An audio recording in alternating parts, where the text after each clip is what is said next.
नमस्कार, मैं छत्तीसगढ़ अखबार के YouTube चैनल इंडिया आजकल के स्टूडियो से सुनील कुमार। क्योंकि मैं आपके सामने बैठा हुआ हूं, अभी मेरे पसंद के खिलाफ मुझको खड़े रह के बोलना अच्छा लगता है, अभी बैठा हूं। जाहिर है कि कोई मेहमान मेरे साथ हैं जिनसे मुझको बात करना है किसी बहुत ज़रूरी मुद्दे पे। ये बहुत ज़रूरी मुद्दा है पशुओं के बारे में, खासकर कुत्तों के बारे में। हुआ ये कि छत्तीसगढ़ के राज्य मानवाधिकार आयोग ने अभी नोटिस किया कि कुत्तों के काटने से बहुत से लोगों को इंजेक्शन लगवाना पड़ रहा है, खबरें ऐसी आ रही हैं। तो मानवाधिकार आयोग एक संवैधानिक संस्था है, उसने तमाम जिलों से जानकारियां बुलवाई। ये 1 जनवरी 2023 से 31 दिसंबर 2023 तक ठीक 12 महीने की जानकारी है। इन 12 महीनों में किस जिलों में कितने लोगों को कुत्तों ने काटा, कितने लोगों को कुत्तों के काटने पे लगने वाला टीका लगा, कितने लोगों की मौत हुई है, ये जानकारियां पूरे जिलों से निकलकर आईं। राज्य मानवाधिकार आयोग ने बुलवाया। मेरी जानकारी में, मेरी याददाश्त में ये पहली बार हुआ है।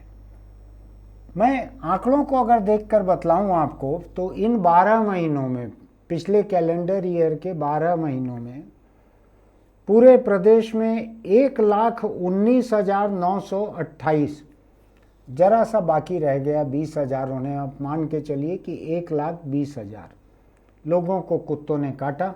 पूरे 1,20,000 लोगों को वैक्सीनेशन लगा, टीके लगे, एंटी रेबीज टीका जो कहते हैं वो लगा। और मौतें जो हुई हैं कुत्ते के काटने की वजह से, जो मौत हुई है, वजह से हुई है कि उसके बाद हुई है मैं नहीं जानता, 3 मौतें दर्ज हैं इसमें। कुत्ता काटने के मामले में मौत, कुत्ता काटने की वजह से हुई है, किसी और वजह से हुई है, 3 मौतें हुई हैं। आप इसका अंदाज लगा लीजिए, 1,20,000 के करीब लोगों को कुत्तों ने साल भर में काटा छत्तीसगढ़ में। इसमें से 3 मौतें हुई हैं लोगों की। अच्छी बात है कि मौतें कम हुई है, मुझको कोई अफसोस या मलाल नहीं है। लेकिन मैं याद दिलाना चाहता हूँ, 3 करोड़ से अधिक की आबादी है, उसमें कुत्तों के काटने से होने वाली मौतें जो सरकारी रिकॉर्ड में दर्ज हैं वो 3 हैं। तो अच्छी बात है कि सरकार ने 100% लोगों को टीका, एंटी रेबीज टीका उपलब्ध कराया, लोग बच गए उसमें। टीके की भी वाहवाही है, सरकार की भी वाहवाही है, और लोगों की अपनी क्षमता थी जो निकल आए। हो सकता है कि ये कुत्ते जो हैं ये रेबीज से संक्रमित कुत्ते न भी रहे हों, लेकिन मैं उसको ज़्यादा नहीं जानता हूँ। इसके लिए हमने आज यहाँ आमंत्रित किया है कस्तूरी बल्लाल, जो कि पिछले 10 वर्षों से लगातार जानवरों की भलाई के लिए काम कर रही हैं। मुझको याद है, हमने YouTube चैनल शुरू किया था, शुरू में ही कस्तूरी को एक बार इंटरव्यू किया था। साल भर से ज़्यादा हो चुका है उस बात को। इस स्टूडियो में वो नहीं आई थी, मानवाधिकार आयोग की ऐसी रिपोर्ट भी नहीं आई थी। इस रिपोर्ट के रोशनी में हम उनसे फिर बात करना चाहते थे।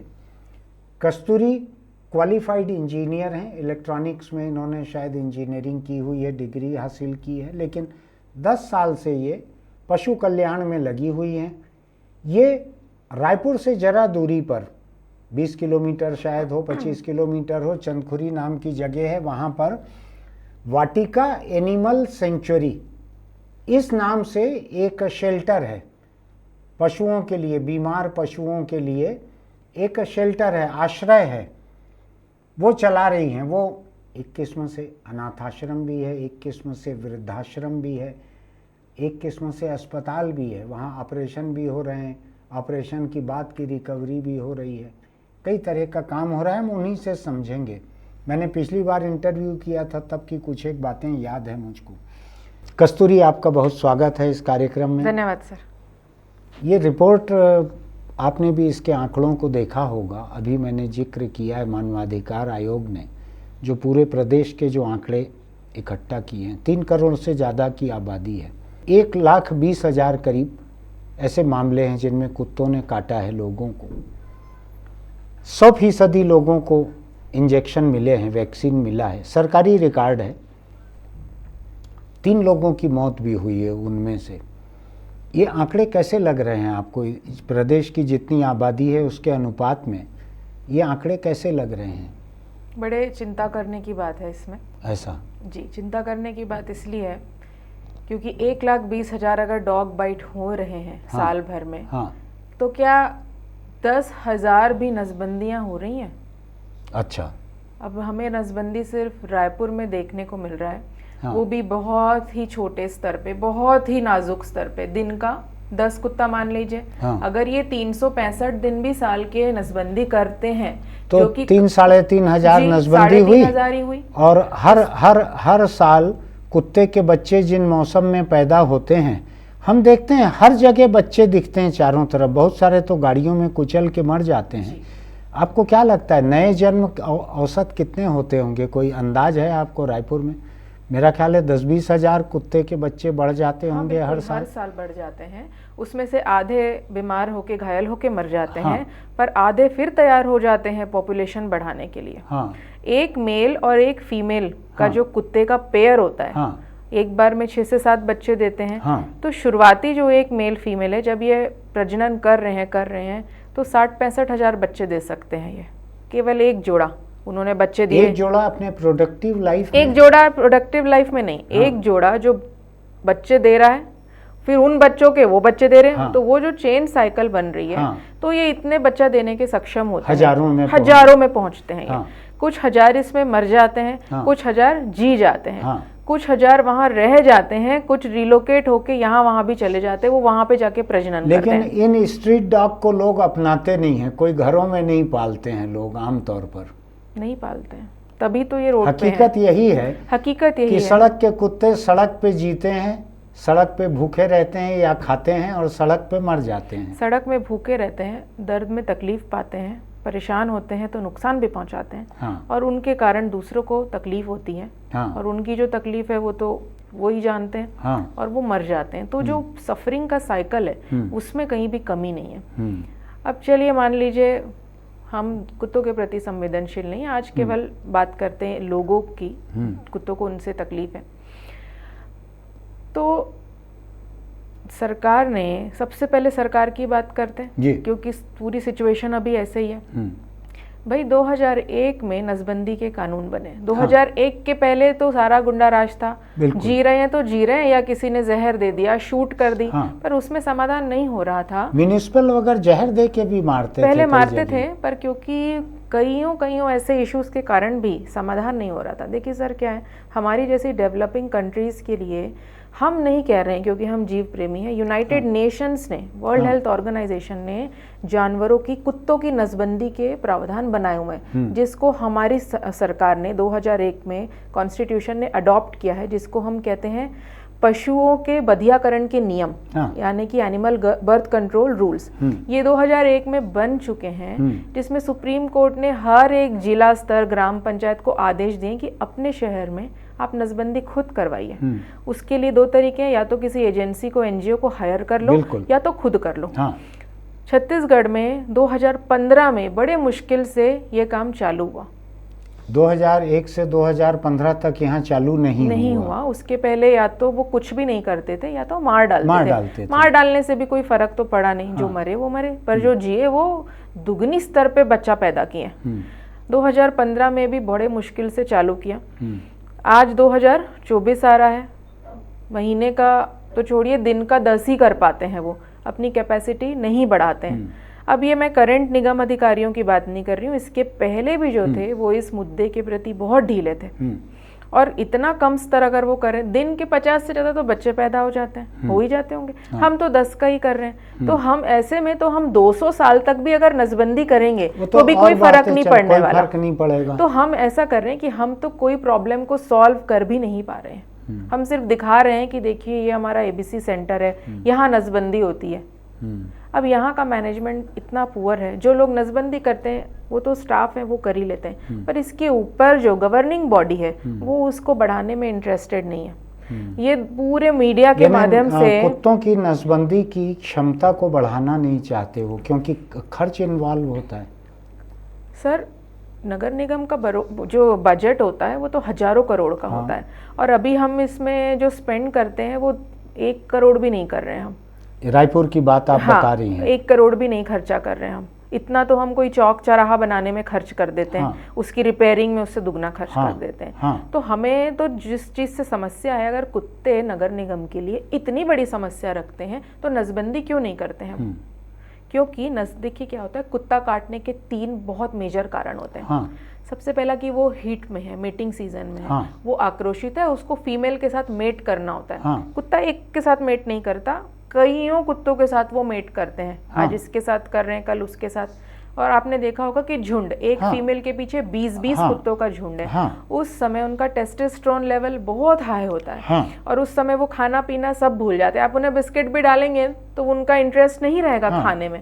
वो इतने एग्रेसिव होते हैं कि अगर कोई उनको लग रहा है कि मेरे इस कार्य में अगर वो बाधा डाल रहे हैं तो वो उनको भगाने के चक्कर में बाइट कर सकते हैं। दूसरा ये कारण होता है, ये क्या साल में 1 बार आता है? 2 बार आता है मीटिंग सीजन ऐसा? ये मीटिंग सीजन 2 बार आता है। 2 बार फीमेल जो है वो हीट पे आती है। ये नेचुरल साइकिल है। जनता को ये चाहिए कि जब वो मीटिंग सीजन का माहौल देखते हैं कि एक कुतिया के पीछे कई कुत्ते जो चल रहे हैं, दिख जाता है सड़क पे ऐसा, उस वक्त थोड़ा दूर रहें वो। हाँ, लेकिन मेरा ये कहना है सर, हम महानगर में हैं, हम कैपिटल सिटी में हैं, हमें इस तरीके का साइट देखना ही क्यों पड़ रहा है? क्यों हमें झुंडबाजी दिखी कुत्तों की? क्योंकि आपने उन्हें मीटिंग सीजन आने के पहले नसबंदी नहीं की, इसलिए आज मीटिंग हो रही है। लेकिन आप एक दूसरी बात बताइए मुझको, नसबंदी से तो रिप्रोडक्शन रुकता है, नसबंदी से सेक्स थोड़ी रुक जाता है उनका। सर क्या होता है, जब हम फीमेल डॉग्स का रिप्रोडक्टिव ऑर्गन निकाल लेते हैं। ये नसबंदी मेल डॉग की होती है कि फीमेल डॉग की? सर ये दोनों की होती है। इसमें मुझको ऐसा अंदाज था कि मेल डॉग की ज्यादा आसान रहती होगी। जी, मेल की आसान रहती है। और जैसा कि ह्यूमंस में है। बिल्कुल वही सिस्टम है, क्योंकि रिप्रोडक्टिव ऑर्गन भी वही है। अब आप देखिए, एक कुत्ता वर्ष में 2 बार हीट पे आ रहा है। ह्यूमंस हर महीने हीट पे आते हैं। तो इन लोगों में क्या होता है कि वो जब ब्लीडिंग होती है उनको, वो 40-45 दिन की होती है। अच्छा, लंबी चलती है? इनकी लंबी चलती है, और उस बीच में वो प्रजनन करते हैं।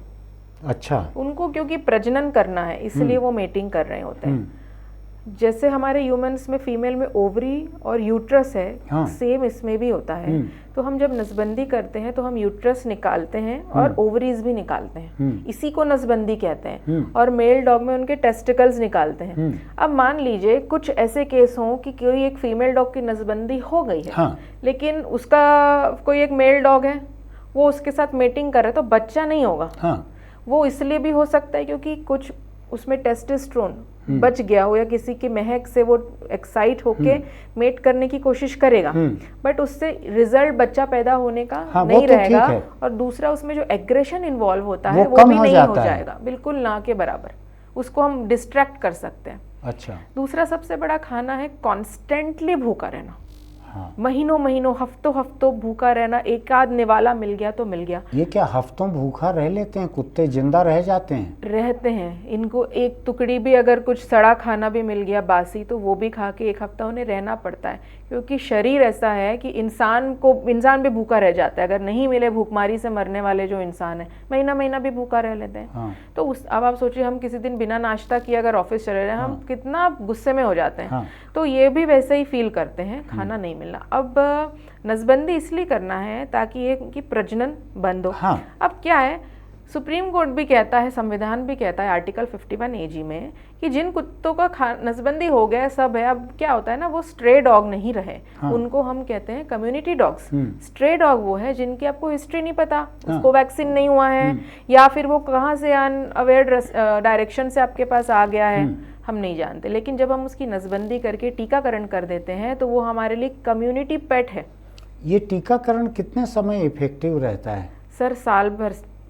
तो 1 साल से 2 साल में अगर उसको पहचान कर, शिनाख्त करके उसको रिपीट नहीं किया गया, तो वो फिर टीकाकरण का असर खत्म हो जाता है उनके ऊपर। और इसीलिए जब हम लोग रेबीज के कुत्ते रेस्क्यू करते हैं, हमारी ही एक संस्था है जो हम रेबीज के कुत्ते रेस्क्यू कर रहे हैं। बहुत बुरी हालत में होते हैं वो। दूसरा, उनका हम रिपोर्ट तैयार करते हैं, जब वो मर जाते हैं तो उनका ब्रेन का सैंपल लेके हम उसे मद्रास वेटनरी कॉलेज भेजते हैं टेस्ट करने के लिए। और वहाँ से पॉजिटिव नेगेटिव जब रिपोर्ट आती तो है पता लगता है कि ये रेबीज डॉग था थे या नहीं था, और क्या इसने किसी को नुकसान पहुंचाया। आमतौर पे रेबीज एक डॉग से दूसरे डॉग पे फैलता है, इंसानों में कम फैलता है ये। अभी भी आपने जितनी भी 1,20,000 का जो आंकड़ा बताया है, इसमें रेबीड डेथ एक भी नहीं है। और इंसानों को डर इसी बात का है कि कुत्ता काटने से यदि रेबीज हो, क्योंकि रेबीज का कोई इलाज नहीं है, इसलिए डर है। डर है। अब इसमें देखिए, इसमें भी एक पार्शियलिटी मैं कहूंगी। पार्शियलिटी ये है कि आपने जो बताया पशु क्रूरता अधिनियम की धारा 11 का सेक्शन जो है या ज, उसमें कहा है कि जो जानवर बहुत एग्रेसिव है या जिसको कोई ऐसी बीमारी है जो ठीक होने लायक नहीं है, उनको एग्जीक्यूट करने का प्रावधान है। तो अगर कोई कुत्ते में रेबीज का सस्पिशन हो तो हम उससे लंबी सफरिंग देने के बजाय हम उनसे पहले ही यूथेनाइज करते हैं। लेकिन क्या किसी इंसान को यूथेनेशिया का प्रावधान है भारत में? अगर उसे रेबीज हुआ तो उसे डॉक्टर एक कमरा में बंद करेंगे, चाहे वो 5 दिन जिए 10 दिन जिए, उसे तड़प तड़प के मरना पड़ता है। तो इस मामले में तो कुत्ते हमसे बेहतर स्थिति में है कि लाइलाज बीमारी में उनको कष्ट मुक्त किया जा रहा है, पर इंसानों में ये रेबीज के असर से बाहर नहीं निकलेंगे तो उनको खत्म कर सकते हैं, कानून है इसका। जी तो ये डर जो है लोगों में, ये जायज़ है। और ये बहुत अच्छी बात है कि मानव अधिकार आयोग ने इस मुद्दे को उठाया। शायद उनके कहने से जो ढीलापन नगर निगम दिखा रहा है इस मुद्दे पे, वो कुछ करने की कोशिश करें। अब देखिए क्या हो रहा है, ये लोग एक बहुत गलत काम ये कर देते हैं कि अपने बयानबाजी में ये बता देते हैं कि सारे कुत्ते को उठा के एक शेल्टर में रख देने से समाधान हो जाएगा, पर ये तो अलाउड ही नहीं है।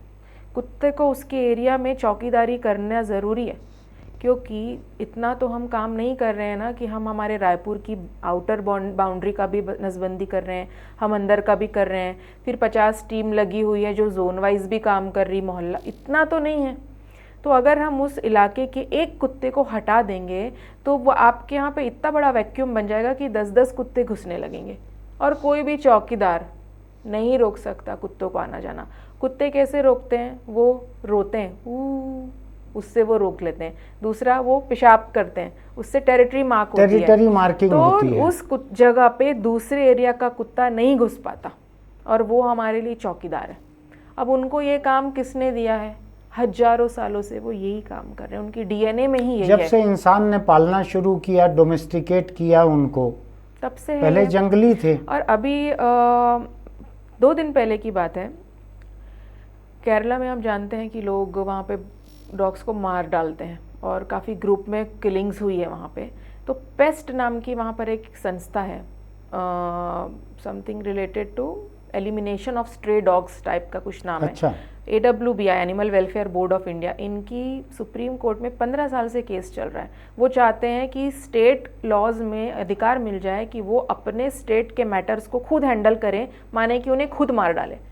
और जो animal welfare board of India है, उनके पक्ष में सुप्रीम कोर्ट ने 2 से 3 दिन पहले ऑर्डर दिया है कि 2 ही सेंट्रल लॉ कुत्तों में काम करेंगे, वो है नसबंदी का कानून और पशु क्रूरता अधिनियम। इसके अलावा नगर निगम को स्ट्रिक्ट आदेश दिए हैं कि आप कुत्तों इससे की इसके परे आप कुछ नहीं कर सकते। और हमको नगर निगम को ही सवाल उठाने की ज़रूरत है कि आपके पास फंड्स है, बजट है, तरीका मालूम है। रायपुर में तो हमारी जैसी संस्थाएं भी हैं, फिर इतनी कम नसबंदी आखिर क्यों हो रही है? दूसरा, ये लोग जानबूझ के प्रचार नहीं करते हैं, जैसे कि 1100 नंबर है, उसमें फ़ोन करके अपने वार्ड नंबर और गली नंबर बताने से नसबंदी के लिए कुत्ता उठाने की गाड़ी आ जाती है, पर इसका तो कहीं होर्डिंग नहीं है, प्रचार नहीं है। वो उनका ये डर है कि अगर हम इससे पब्लिक करेंगे तो हमारे पास कंप्लेंट्स बहुत आएंगी और हम उनको एड्रेस नहीं कर सकते।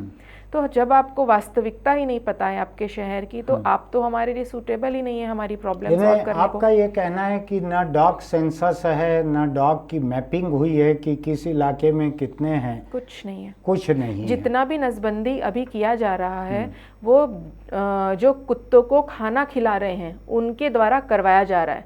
जैसे मैं तात्यापारा में रहती हूँ, मैंने वहाँ के मैक्सिमम कुत्तों की नसबंदी करा ली है। 5-6 एनिमल फीडर्स रहते हैं WRS में, पूरा का पूरा WRS में एरिया जो है वहाँ नसबंदी और टीकाकरण हो गया है। पर आज भी कुछ ऐसे इलाके हैं, जैसे मैं क्यों करवाते हैं खाना खिलाने वाले लोग, ताकि आबादी ना बढ़े। हाँ, वो अपनी जिम्मेदारी पे करवा रहे हैं। हम इतने ही लोगों को खिला सकते हैं, और क्योंकि अगर ये बीमार हो जाए तो इनके लिए कोई व्यवस्था नहीं है, ना इनकी एम्बुलेंस है। 1962 में तो कुत्तों का नहीं होता, कुत्तों के लिए एक ही एम्बुलेंस चल रही, वो हमारी। हम हर दिन 5-7 गंभीर हालत में कुत्ता रेस्क्यू करते हैं, पर हर कुत्ता के पास नहीं भी पहुंच पाते। और ज़रूरी नहीं है कि हर कुत्ते की जख्म का हमें इंफॉर्मेशन मिले भी।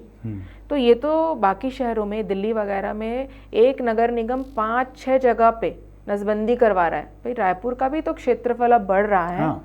तो क्यों इनकी नसबंदी नहीं हो रही? अब आप देखिए, जैसे अगर तेली बांदा में रायपुर का निगम एरिया यदि खत्म हो जा रहा है तो भाई VIP रोड कितना दूर है, वहां से तो कुत्ते इजीली तेली बांदा पहुंच जाते हैं। फीमेल के कारण आ जाएंगे या खाने की खुशबू से आ जाएंगे। तो हमारे लिए तो वो इधर के ही कुत्ते हैं। तो हम बाउंड्रीज को कवर किए बिना आप अंदर करते चलो, ये तो आएंगे ही आएंगे आपके पास में। हम हर महीने 100 के ऊपर सड़क के कुत्तों को रेस्क्यू कर रहे हैं। अच्छा। 100 एक बड़ा आंकड़ा है। ये 100 वो कुत्ते हैं जिनको गंभीर रूप से बीमारी है, जैसे कि कैंसर, हाँ। या खुजली लगी हुई है, या हाँ। किसी का एक्सीडेंट में हाथ पैर टूटा है, जबड़ा टूट गया हाँ। है, थायराइड है, या कुछ बुढ़ापे में अंधे लूले लंगड़े हो गए हैं, जिनका इलाज सड़क पर रखकर करना संभव नहीं है, हम उनको ले रहे हैं। अब अगर ये स्वस्थ हो जाते हैं और यदि इनकी नसबंदी नहीं होती तो हम नसबंदी करवा के वापस इनको इन्हीं के इलाके पे छोड़ रहे हैं। हम ये नहीं करते हैं कि चौबे कॉलोनी का। लेके जाती हैं इलाज के लिए कहीं से, तो उसका रिकॉर्ड रखती हैं कहाँ से लेके आए हैं? हमारे एडमिन ऑफिस इतना बड़ा है कि हर कुत्ते की GPS लोकेशन हमारे पास होती है। अगर GPS लोकेशन रहती है तभी हम रेस्क्यू करते हैं, क्योंकि हम उसको एक गली छोड़ के पीछे ही नहीं छोड़ सकते। वहाँ दूसरा कुत्ता बैठा है जो उसको भगा देगा, और उस बीच में अगर कोई बच्चा, कोई लोग आ गए। तो जैसे कुत्ते को जहाँ से उठाए हैं वहाँ से उसकी लोकेशन डालते हैं। हमें जब हमारी हेल्पलाइन पे लोगों का फ़ोन जब आता है तो हम उनसे 2 चीज़ मंगाते हैं, उनका वीडियो और करंट लोकेशन। वीडियो देख के हमें समझ आता है कि किस हमें व्यवस्था करने की ज़रूरत है आने के पहले। कई बार रस्सी लगेगी, जाली लगेगी, ये देख के हम अपनी गाड़ी भेजते हैं। हाँ। करंट लोकेशन हमारे पास में सेव रहता है डॉग का। तो जब कुत्ता स्वस्थ हो जाता है, हम पर्ची भरवाते हैं मालिक की, उसमें WhatsApp का नंबर रहता है, उस पर हम उन्हें बताते हैं कि आपका बताया हुआ कुत्ता स्वस्थ हो गया है, कि आप इसे दोबारा खाना खिलाएंगे? वो कहता है हाँ मैं तो खाना खिलाता था पहले भी। तो हम उसे वहाँ पे छोड़ते हैं, उसको गले में रेडियम का बेल्ट पहनाते हैं। अच्छा। जिससे वो, क्योंकि एक्सीडेंट होता है टकराने की वजह से। हाँ। दूसरा, जिस कुत्ते में बेल्ट है, जो फ्रेंडली है, जिसका नसबंदी हुआ है, उसे लोग एक्सेप्ट करेंगे कि ये अब कम्युनिटी डॉग है, स्ट्रे डॉग नहीं है। अच्छा। तो ये जो बदलाव है, देखिए क्या होता है। पड़ा है जानवर, अरे बेचारा बोल के निकल जाते हैं, लेकिन अगर कुछ 2-4 लोग आ रहे हैं, उठा रहे हैं, तो हमारे सबकॉन्शियस में जाता है कि इनकी भी मदद संभव है, इनके लिए भी अस्पताल है, इनकी भी मदद करने कोई आता है। और अगर अगली बार वो पड़ जाए वहाँ पे, तो वो भी मदद करने की कोशिश करेंगे, बजाय इग्नोर करेंगे या उसे और कष्ट पहुँचाएंगे। ये बतलाइए मुझको, म्यूनिसिपल जो नसबंदी कराती है किस एजेंसी के मार्फत कराती है? क्या टेंडर भर के लोग उसमें जाते हैं? रायपुर में नगर निगम खुद ही नसबंदी कर रही है, अपने कर्मचारियों से, अपने ही कर्मचारियों से। और वेटनरी विभाग के 2 डॉक्टर को उन्होंने लिया हुआ है। ठीक। हम पिछले 7-8 सालों से उनके पास में गुहार लगा रहे हैं कि 2 डॉक्टर आपने एक यूनिट पे रखें, अब 2 डॉक्टर एक और यूनिट बना के रखिए। हाँ। उनका ये कहना है कि हमें डॉक्टर नहीं मिल रहे हैं। तो हमने वेटनरी डिपार्टमेंट की जो डायरेक्टर है उनसे भी हमने मिलकर रिक्वेस्ट की है कि आप अपने यहाँ पे पोस्टिंग बढ़ाएं। हाँ। और देखिए 1 लाख पूरे राज्य के हैं कुत्ते काटने हाँ। के, तो वेटनरी डॉक्टर को हम कृत्रिम गर्भधान की ट्रेनिंग दे रहे हैं। हाँ। 10 प्रकार की इन्हें ट्रेनिंग देते। तो नसबंदी, कुत्तों की नसबंदी कराने की 15 दिन की तो मात्र ट्रेनिंग होती है। हाँ। और बहुत छोटा ऑपरेशन है, 15 मिनट का ऑपरेशन होता है। इसकी ट्रेनिंग देके सरकारी अस्पताल में ऑपरेशन चालू कराइए। इनकी ऑपरेशन करने के लिए हमें पूरे ऑपरेशन थिएटर की जरूरत नहीं पड़ती है। हाँ। हमारा सिर्फ जितने ऑपरेशन टेबल है वो हाइजीनिक होना चाहिए बस। हाँ। और बरामदे में भी कर लेते हैं। हाँ, अगर कहीं पे सुविधा नहीं है और कहीं करना जरूरी है तो हमारा जो ऑपरेशन टेबल है वो सैनिटाइज्ड रहे, इंस्ट्रूमेंट हमारे ऑटोक्लेव होके रहे, और आप वहाँ पे करिए ना। तो ये तो जितने हमारे गवर्नमेंट हॉस्पिटल के वेटनरी डॉक्टर्स हैं वो इच्छा भी होंगी उनकी ये सीखने की। तो म्यूनिसिपल जो है, रायपुर की बात करें अगर हम, तो ये अपने खुद के स्टाफ से ही नसबंदी करवा रहे हैं? नहीं, ये डॉक्टर रखे हैं ये। हाँ। और कुत्ता पकड़ने के इनके पास में निगम के ही कर्मचारी हैं। हाँ। उनको ही वो हायर करते हैं और बहुत ही कम बजट में वहाँ पे काम चलता है। अच्छा। पर ये चलिए, ये आज से 5-6 साल पहले ये रणनीति उनकी ठीक चल भी रही होगी, पर अभी अब ये नहीं चलेगा। अपने को 10 की बजाय 50 से 60 डेली करने की जरूरत है। ठीक है। यानी आबादी जितनी बढ़ रही है कुत्तों की, औसत उतनी तो नसबंदी होनी ही चाहिए, क्योंकि कुत्ते रहते ही वहाँ हैं जहाँ इंसान रहते हैं। आप देखिए कहीं गांव देहात, कोई ऐसा एरिया जहाँ लोग नहीं, वहाँ कुत्ते नहीं दिखेंगे आपको। तो आबादी इंसानों की बढ़ेगी तो कुत्तों की भी बढ़ेगी, तो हमको दोनों का पैरेलल मैनेजमेंट ही करना पड़ेगा। मुझको एक चीज़ बतलाइए, हमने हमदर्दी की बात की है। मैं जिस इलाके में घूमने जाता हूँ वहाँ बहुत सारे लोग घूमने आते हैं। वो दूर दूर से बिस्किट के पैकेट लेके आते हैं, डबल रोटी लेके आते हैं और वहाँ के जो कुत्ते हैं उसको खिलाते हैं, डालते हैं।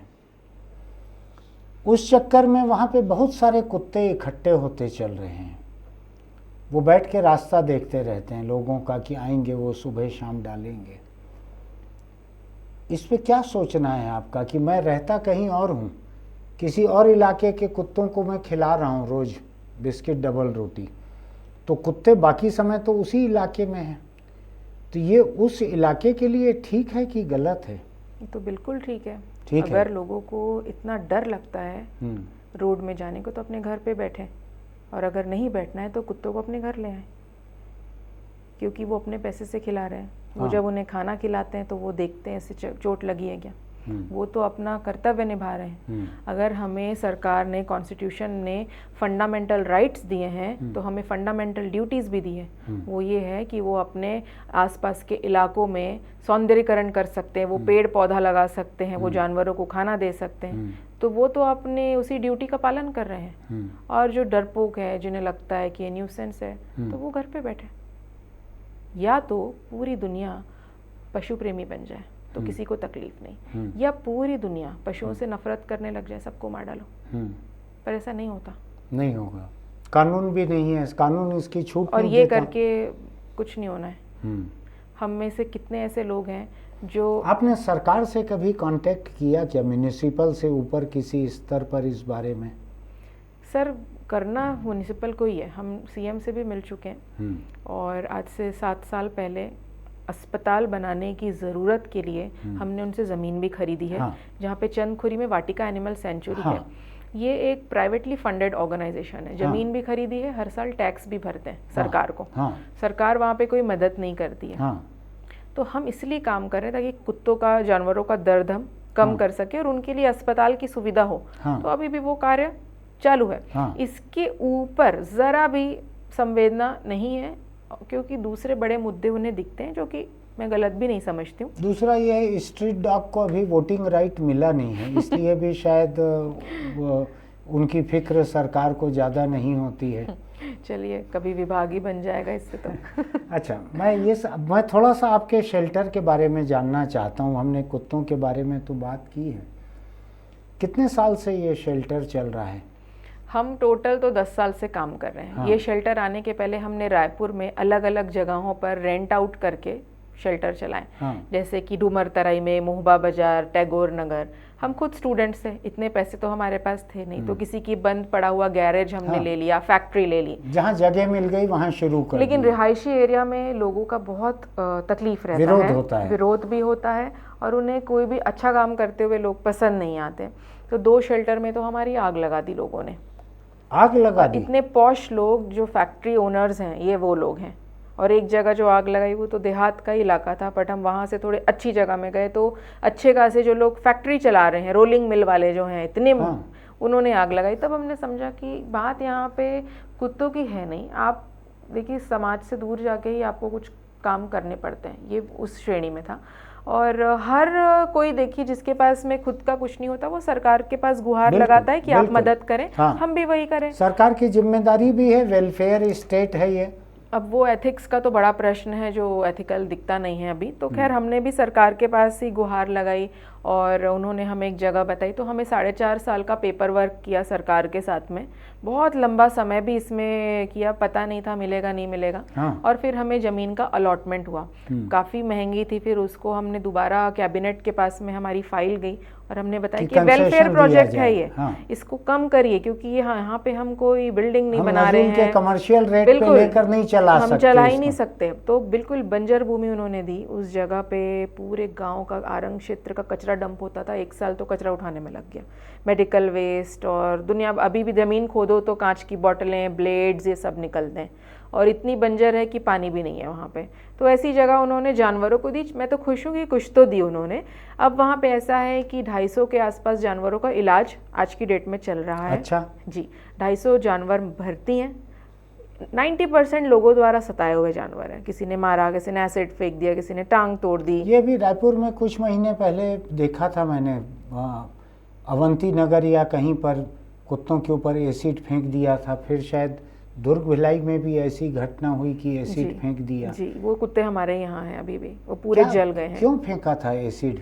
मैं तो देखिए, अब मैं उन्हें क्या ब्लेम करूँ, वो अपने ही जीवन से नाखुश किस्म के लोग रहते हैं। हाँ। जो अपना गुस्सा कहीं का कहीं उतारते हैं, कभी उसमें कोई लोग विक्टिम बन जाते हैं, हाँ। कभी जानवर विक्टिम बन जाते हैं। अब खुशकिस्मत की बात यह है कि हम जैसे कुछ लोग हमारे शहर में हैं जो उनका दर्द कम करने के लिए कुछ प्रयास करते हैं जितना हो सकता है, तो उन किसी जानवरों को रिलीफ मिलता है, कोई मर जाता है।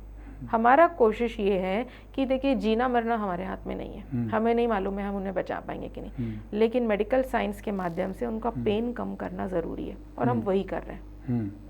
तो ये आपने बतलाया अभी कितने 100-200 जानवर हैं वहाँ पर? 250 एडमिटेड हैं। 250 हैं वहाँ जी, पर? और ये कोई भी सरकार का 1 रुपया भी नहीं आता, ये हम खुद एनिमल लवर्स। तो 250 लोगों को कम से कम 2 वक्त का खाना तो देना ही पड़ता होगा। 2 वक्त का खाना, जिनका ऑपरेशन हो रहा है उनको 4 वक्त का खाना, वो पड़े होते हैं, वो सुसु पॉटी करते हैं, उनकी धुलाई सफाई करना और उनका दवाई पानी 3-3 महीना, जैसे मैंने बताया आपको मेरे यहाँ ऊँट है, उसकी 3 महीना से डेली ड्रेसिंग चल रही है। ये ऊँट कहाँ से गया? ये ऊँट हमें राजनांदगांव में एक डीएफओ ने बताया था। अब उनके पास में उतने फंड्स नहीं थे, तो उन्होंने हमसे रिक्वेस्ट की कि क्या हम उसे रख सकते हैं। हमने स्टेट हॉस्पिटल कांटेक्ट किया, उन्होंने बताया हमारे पास में सुविधा नहीं, जबकि वो राज्य स्तरीय अस्पताल है। तो हमने सोचा चलो हम यहाँ ले आते हैं। फिर हमने पर्सनल 50,000 रुपये खर्चा किया उसके ऑपरेशन मात्र में, उसका पैर कटवाया, जो कि छत्तीसगढ़ का पहला ऊँट का एम्पुटेशन सर्जरी है।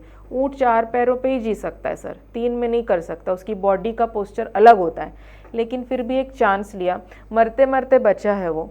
और अभी उसकी प्रोस्थेटिक लेग्स लगाने के लिए हम तैयारी करें, लगभग 1 लाख रुपए का जो जयपुर पैर आता है वो पैर बन के, फिर अब वो इतना बूढ़ा है कि हम उसे राजस्थान नहीं भेज सकते। इसके पहले 2 ऊँट हमने स्वस्थ करके राजस्थान भेजे। तो छोड़ कौन देते हैं ऊँट? ये मालिक छोड़ते हैं। इनके भी कानून है कि देखिए, ऊँट जो है वो राजस्थान का राज्य पशु है। हाँ। तो वहाँ का राज्य पशु छत्तीसगढ़ में आ रहा है, वो भीख मांगने ला रहे हैं। हाँ। अब हमें 2 बातें समझनी पड़ेगी। पहला तो हमारे यहाँ का एडमिनिस्ट्रेशन इतना पुअर है, बच्चों को बैठा के उसके ऊपर घुमाते हैं, कुछ रुपए लेते हैं। वो है चाइल्ड लेबर है वो, और ये सारे चोरी किए हुए ऊँट हैं। ऊँट को लाते हैं, उनसे भीख मंगवाते हैं, वो बीमार हुए तो छोड़ देते हैं। दूसरा ये प्रॉब्लम यहाँ पर ये है कि ऊँट देखिए डेजर्ट में रहता है। हाँ। डेजर्ट एनिमल जो है उसको अपने यहाँ की हरियाली उस हिसाब से है कि पंजे तो दूर की बात है। हाँ। उसको दिन भर सांस लेना है। हाँ। उसको यहाँ पे ओवर ह्यूमिडिटी का माहौल है छत्तीसगढ़ में, क्योंकि हमारे यहाँ हरियाली है, वो ड्राई एयर है, तो यहाँ पे उसकी लंग्स 4 गुना ज़्यादा काम करती है। उसमें ये होता है उनको निमोनिया हो जाता है बार बार। अभी इतने बड़े ऊँट का इतना बड़ा लंग्स होता है, हमें उसका इलाज करने के लिए वैसी व्यवस्था नहीं है। तो ये सारी चीज़ों को समझते हुए ऊँट, जैसे हमारी एक PIL में हमने हाथियों की एंट्री बंद करवाई है छत्तीसगढ़ में, भीख मांगने वाले, पर ऊँट पे अभी भी हम काम नहीं कर पाए। तो अभी 3 ऊँट और हैं जो रायपुर में घूम रहे, पर हमारे पास में अब संसाधन नहीं है कि हम उनको शेल्टर पे रख के उनका इलाज करें। बिना किसी सहारे के, बिना सहारे के, चोट लगे हुए। मालिक वाले तो अलग है, जो लोग शादी पार्टी में यूज कर रहे हैं। हाँ। पर जो चोटिल है, किसी के नाक में छेद हो गया, किसी के मुंह में मैगट्स है, किसी के हाथ टूट गए हैं, ये अभी भी सड़क पे मैदानों में लोग हमें बता रहे हैं। तो हमने कभी किसी को बढ़ते कदम गौशाला बताया, कहीं कुछ गया, बट फिर भी जो पर्पज़ है वो सॉल्व नहीं हो रहा है ना, क्योंकि उनकी जगह ही नहीं है यहाँ छत्तीसगढ़, उनकी जगह राजस्थान है। यहाँ जब पक्की सड़कों के ऊपर चलते हैं तो उनके पैर भी डैमेज होते हैं। हाँ, और इनका चमड़ी इतनी मोटी होती है कि जल्दी रिपेयर नहीं होता। वुंड अगर हो गया तो बहुत मोटा चमड़ी होता है इनका। अब इनकी इतना एग्रेसिव एनिमल है कैमल, वो कोऑपरेट नहीं करता। जब हम ऊँट की ड्रेसिंग करते हैं हमें 3 घंटा लगता है उसकी ड्रेसिंग करने में। पहले बांधो, कई लोग संभालें बांधो उसको। 10 लोग लगते हैं और वो इतना 300-400 किलो का तो होगा वो। उसके ऊपर बैठ के हमें उसे दबाना पड़ता है, वजन करना पड़ता है, उसकी आंखों में पट्टी बांधनी पड़ती है, उसके मुंह को बांधना पड़ता है। उसमें इतना ड्रेसिंग का उसमें इशू है बेचारे के में। उसके बाद में उसको भरपेट खाना देना पड़ता है। सरकार से इसमें मदद नहीं मिली किसी तरह की? सरकार को ये सब कुछ न्यूसेंस लगते हैं। कितनी बार तो हम गुहार लगाए हैं। हम ये कह रहे हैं, लेकिन ये तो फॉरेस्ट डिपार्टमेंट ने आपको खबर की थी कि ऐसा ऊँट घूम रहा है, आप कुछ कर सकते हैं। ये जो जानवर है ये फॉरेस्ट में नहीं आते हैं। अगर आते तो हम उधर ही भेजते। ये ड्रॉट एंड पैक एनिमल्स कहते हैं इनको, तो ये डोमेस्टिक ही हो जाते हैं। अब तो इनको ऐसा पालते हैं कि भाई ये तो छोड़े भी नहीं जा सकते इन्हें। तो सर क्या है, देखिए तो एक जानवर की बात है ना। हम तो अभी जैसे हम कुत्ते की बात कर रहे हैं, गाय वगैरह भी आपके यहाँ छोड़ देते हैं लोग? हम गाय रखते नहीं है, नहीं रखते। हमारे पास में जो हमारे शेल्टर के अगल बगल कोई अगर कैजुअलिटी हुई तो हम जाते हैं। कितनी तो गायों के लिए सुविधा सरकार ने बनाई है। हाँ, गौठान है, ये हाँ, है, वो है। हाँ, कितनी गौशालाओं में बिल्कुल फंडिंग है, तो भाई उधर जाए। हम उस जगह काम कर रहे हैं सर जहाँ बाकी कोई काम नहीं कर सकता, क्योंकि उनका मेंटल एबिलिटी भी नहीं है काम करने की। कुत्तों में काम करने में आपको कुत्तों की बॉडी लैंग्वेज समझना पड़ता है। एक कुत्ते में 25 एक्सप्रेशंस होते हैं। किसी में वो डर रहा है, किसी में काट रहा है, और ये आपको समझ के उसको हैंडल करना पड़ता है। हर बार कोई जरूरी नहीं है कि वो कोऑपरेट करे। कई बार वो डर के बाइट करता है। कई बार उसके पिछले पास्ट एक्सपीरियंस इतने खराब होते हैं कि वो कोऑपरेट ही नहीं करता ट्रीटमेंट में। इंसान से देखते ही डरता है। अब जैसे हमें जो आप आंकड़े बता रहे हैं डॉग बाइट के, हमको रेबीज जो टीकाकरण भी हम हर कुत्ता का तो कर नहीं रहे। बाकी शहरों पे क्या होता है, जैसे बॉम्बे काफ़ी एडवांस है, वहाँ हर साल एंटी रेबीज वैक्सीन कैंप होता है। अब देखिए आप ये कह रहे हैं कि मैं जब वॉक करने जाता हूँ तो काफ़ी कुत्तों का झुंड रहता है। इन डॉग्स को जब हम फ्रेंडली कर लेते हैं उसके बाद में ये डॉग किसी से भी हैंडल होते हैं। फिर इनको हम easily on the spot vaccinate कर सकते हैं। अब कोई जब कुत्ता डर रहा है, वो भाग गया, तो हम उनको पकड़ नहीं पाएंगे। आप कोई भी प्रोसेस अपना ले तो फिर वो अनअटेंडेड स्ट्रे डॉग है।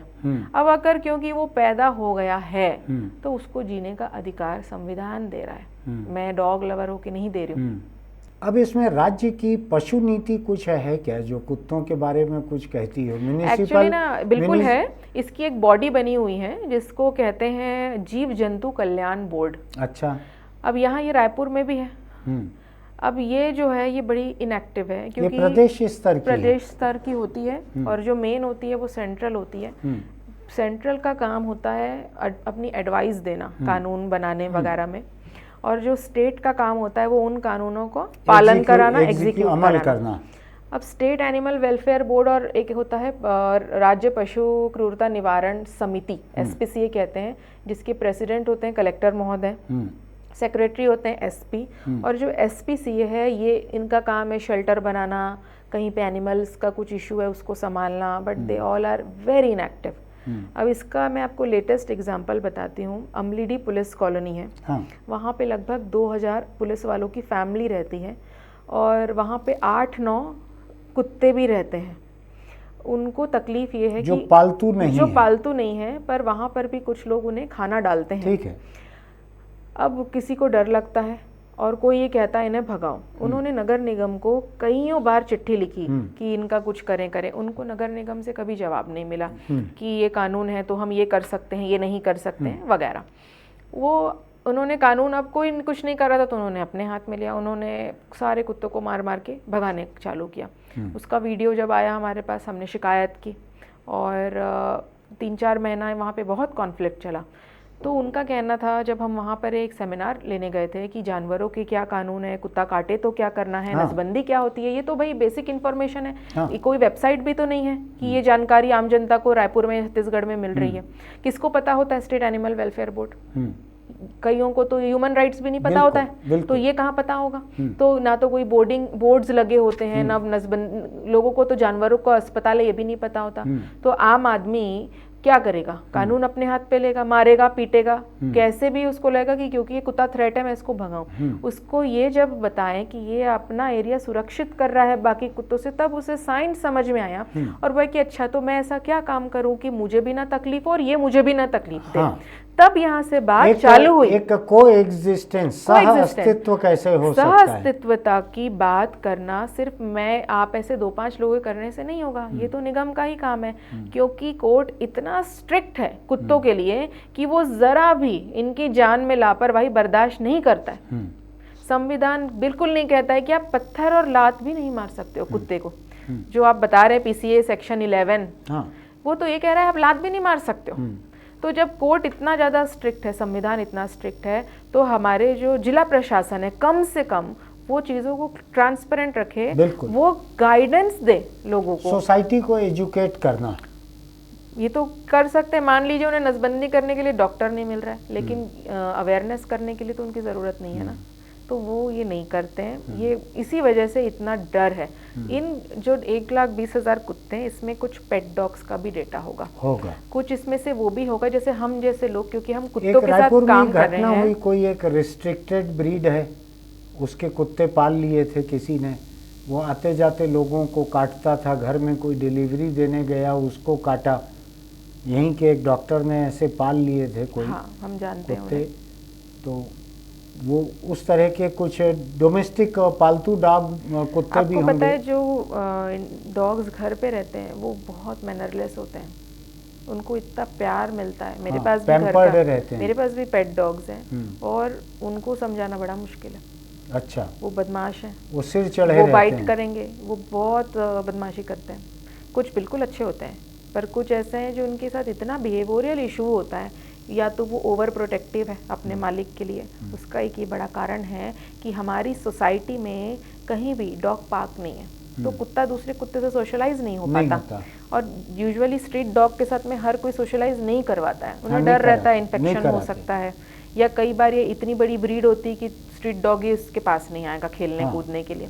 ये एक न्यूसेंस का कारण है। अब देखिए दूसरा बाइट का एक और बहुत बड़ा रीज़न है, वो ये है पेट डॉग अपने घर में रखते हैं लोग, वो भी हिट में आ रहा है, उसकी भी साइकिल आ रही है। लेकिन लोगों ने पेयर नहीं रखे हुए हैं। नहीं, तो वो तो समाधान नहीं है। वो क्या कर रहे हैं, वो हल्ला कर रहा है, भौंक रहा है, उन्होंने रोड पे छोड़ दिया कि तुम जाओ देसी डॉग के साथ में मीटिंग करके अपना काम निपटा के घर में आओ, ताकि हल्ला मत हो।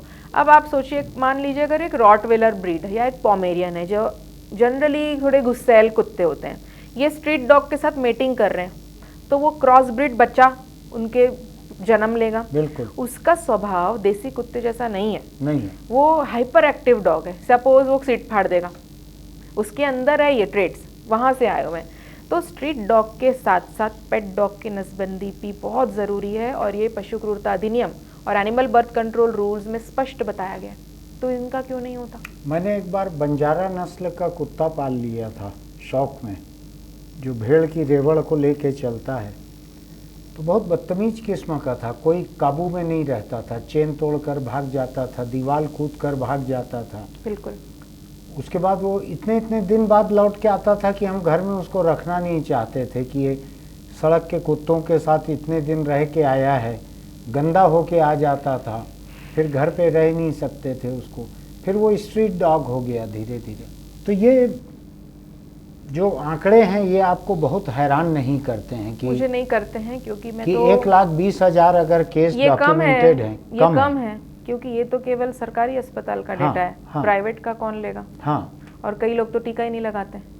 जैसे मुझे अगर हर बार कुत्ता काट रहा है तो मैं तो साल में एक ही बार लगाती हूँ प्री बार, क्योंकि मैं जानती हूँ डिफरेंशिएट करना कि किस कुत्ते से मेरे को रेबिस की संभावना है और किसको मैं घाव के जैसा समझूं। अगर मुझे खरोच लगे किसी पपी के में, तो मैं घाव समझ के उसको साबुन से, डिटॉल से रगड़ के साफ कर लूंगी। एक चीज मुझको बतलाइए, आपको जानकारी होगी कि एंटी रेबीज वैक्सीन या इंजेक्शन जो लगते हैं इंसानों को काटने के बाद, उनका अपना भी एक खतरा रहता है ना? नहीं, उनके साइड इफेक्ट का कोई खतरा नहीं रहता। उनका एक ही काम होता है कि ब्लड में अगर रेबीज वायरस है उसको वो किल करना, उससे अलग से कोई खतरा नहीं रहता। कोई खतरा नहीं। ऐसा। बहुत धन्यवाद आपकी बातचीत के लिए, और मेरी शुभकामनाएं कि आपका ये शेल्टर अच्छे से चले और आप अधिक जानवरों की सेवा कर सकें। आपके जैसे और लोग भी आएँ, वो लोग भी अपने अपने स्तर पर अलग अलग जगहों पर करें। कुछ लोग आते हैं आपसे पूछने के लिए कि हम भी ऐसा शुरू करना चाहते हैं, ऐसे मिले हैं कुछ लोग? बहुत लोग आते हैं और बहुत अवेयरनेस भी है, इसीलिए हमें रायपुर में बहुत आपको सड़क पे कुत्तों को खाना खिलाने वाले लोग मिलेंगे। पर हर कोई देखिए समाधान नगर निगम से ही चाहता है कि वो इनकी नसबंदी करे। मान लीजिए 2 गुट हैं, एक वो है जो जीव प्रेमी है और एक वो है जो न्यूट्रल है या फिर पसंद भी नहीं करते।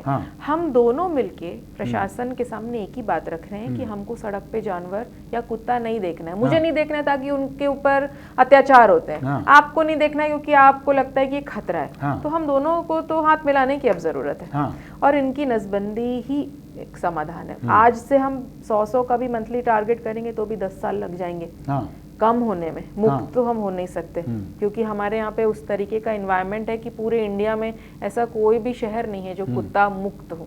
बिल्कुल। बहुत धन्यवाद कस्तूरी आपकी बातचीत के लिए, आप समय निकाल कर आई। कस्तूरी बल्लाल, वाटिका एनिमल सेंचुरी, रायपुर से थोड़ा दूर जाकर चंदखुरी नाम की जगह है, वहाँ पर ये शेल्टर है। इन्होंने बातचीत में अभी कहा है कि कई लोग उत्सुकता से भी देखने आते हैं कैसा है। हो सकता है कुछ लोग मदद करने भी जाते हों कि आप अच्छा काम कर रही हैं। ऊँट का इलाज हो रहा है, ऊँट का ऑपरेशन हो रहा है, ऊँट छोड़ के चले जा रहे हैं राजस्थान से आए हुए लोग। थोड़ा मुझको तकलीफ़ भी हो रही है, हैरानी भी हो रही है कि कैसे लोग इतने बेरहम हो सकते हैं। आप भी सोच के देखिएगा, आपके वार्ड मेंबर, म्यूनिसिपल के चुनाव अभी होने जा रहे हैं। आप देखिएगा कि आपके वार्ड मेंबर, उनका क्या कहना है इसके बारे में। वोट मांगने आएंगे, उनको पूछिएगा यहाँ कुत्ते हैं, इनके बारे में आपका क्या कहना है। अभी फिर मीटिंग सीज़न आएगा, फिर उनके पैदा होने का मौसम आएगा, फिर छोटे छोटे बच्चे सड़कों पे दिखने लगेंगे। बहुत से कुचल के मर जाते हैं, बहुत सारे आबादी बढ़ा देते हैं कुत्तों की। अपने पार्षद से ज़रूर पूछिएगा, वोट मांगने आए हो, गांव में भी होगा, पंच सरपंच के वोट मांगने आएंगे लोग। पूछिएगा कि कुत्तों का क्या आप करोगे, अगर हम आपको वोट देंगे कुत्तों की समस्या का क्या करोगे। आसपास के लोगों के, मोहल्ले के लोगों से भी पूछिए कि क्या हम कोई ऐसा चबूतरा तय कर सकते हैं जहां लोग आकर खाना रख दें और कुत्ते खा लें उसको। मैं नहीं जानता इसका क्या इलाज हो सकता है। आप लोगों में से जो चाहें, कस्तूरी बल्लाल जैसे लोग हैं, इनको अपने इलाके में आप न्योता भी दे सकते हैं कि हमारे यहाँ हम 200 लोग इकट्ठे होंगे, आप आके हमको बताएं कि हम कैसे बचें और क्या करें। सोच के देखिएगा इस बारे में, बड़ा ज़रूरी मुद्दा है ये। आप पशु प्रेमी हो या ना हो, दोनों ही हालत में आपको सोचने की ज़रूरत है। आपको हमारा अगर ये इंटरव्यू अच्छा लगा होगा तो आप हमारे YouTube चैनल इंडिया आजकल को सब्सक्राइब कीजिएगा, लाइक कीजिएगा और नीचे कमेंट बॉक्स में लिखिएगा कि क्या किया जाना चाहिए। हम अपने इस इंट्रो में, इस इंटरव्यू के इंट्रो में कस्तूरी बल्लाल का जो संगठन है वाटिका एनिमल सेंचुरी, हम उसका नाम पता, उसकी कोई वेबसाइट होगी, वो उसके फ़ोन नंबर हम उसको पोस्ट करेंगे। आपको जब जैसी ज़रूरत रहे आप उनसे संपर्क कर सकते हैं। हम फिर मिलेंगे। चलते चलते एक छोटी सी बात, अगर आप बीड़ी, सिगरेट, गुटखा, तम्बाकू खाते पीते हैं तो छोड़ दीजिए, वरना कैंसर आपको नहीं छोड़ेगा। जितना आपको शौक़ है तंबाकू का, उससे ज़्यादा शौक़ है कैंसर को आपके जैसे लोगों को खाने का। सोच के देखिएगा, क्या आप अपने घर वालों को चाहते हैं, उनके लिए ज़िंदा रहना चाहते हैं, या आप कैंसर के साथ जाना चाहते हैं। फिर मिलेंगे।